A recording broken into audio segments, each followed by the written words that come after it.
Hi there, and welcome to today's thoughts for the day. It's Mark here, and it's wonderful to share with you. I'm recording this on the morning of Ash Wednesday. I just want to offer some reflections on Ash Wednesday and of Lent in general. It reminded me that a few years ago, I had the joy of being on Radio Bristol, if only for a very brief segment as part of a show. They were looking to find out what people were doing around Bristol to mark Pancake Day. The producers contacted me through Facebook because they'd come across a pancake party we were running at St Peter's Church for our members of our Messy Church community. I recalled they were interested because I thought, well, that's interesting. Here's a church, but they're doing a pancake party. And I tried to explain a little bit about the context of what a messy church is. Either we're trying to kind of help people engage with the Christian faith who might not normally come to more time-honoured forms of church, and particularly might not be familiar with things like Shrove Tuesday and Lent. They wanted to know some basic things like what people's favourite toppings were.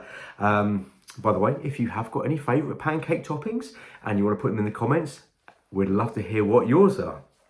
But I remember at the end, as they were bidding me farewell, the host wished me a happy Lent. And obviously there was a nice sentiment behind that, but I did leave that interview thinking, a happy Lent.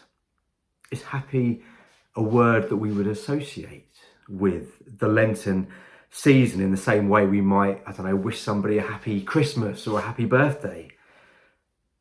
Would I even want a happy Lent? When I was on the programme, I was talking about how we had a really happy, joyful event on that Shrove Tuesday as the church was full of people, adults and children together, eating pancakes, playing games and chatting and engaging with each other. Now, whilst that was a great occasion, I do remember being very aware that, of course, Shrove Tuesday is that preparation for that coming period of Lent. And I remember that the following morning, the day after the pancake party, in the same building, in the same space that only the evening before was full of the sound of laughter and the smell of pancake batter, that I walked to the front of the church, had the sign of the cross placed on my forehead in ash, and heard those words said over me. Remember, you are dust, and to dust you will return. Not exactly words always associated with being happy. Remember that as I returned to my seat, I reflected on those two scenes, and perhaps, like the best pancake topping, obviously, lemon and sugar, that Lent helps us get into that posture of seeing life as it is, that mix of sweetness, of joy, of laughter, and of bitterness and struggle,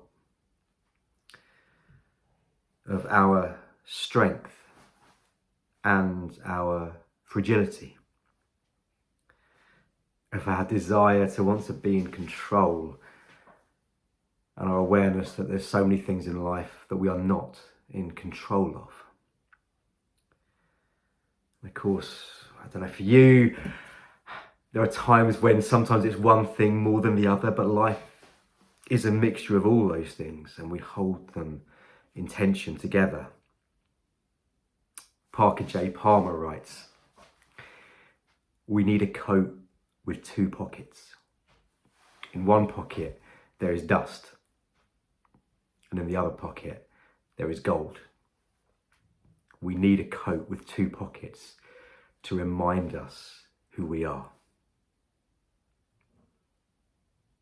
Maybe this time will remind us who we are.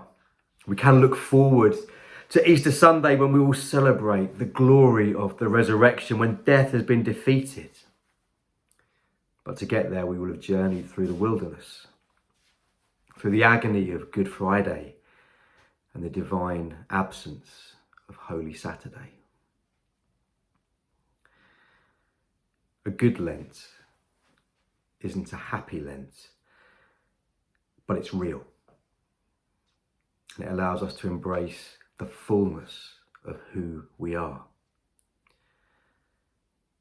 Maybe as we enter this Lenten journey, we may find in the ash of Ash Wednesday, it's the ash of the cross that leads and points the way to resurrection, the death that paves the way to life. Remember, you are dust, and to dust you will return. For what are the next words we hear?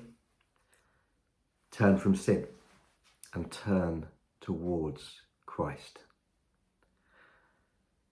So may this Lent be a time for us to turn towards Christ, to turn away from that which distracts and distorts us, to learn more fully what it means to be human, and to grow and to go in God's love.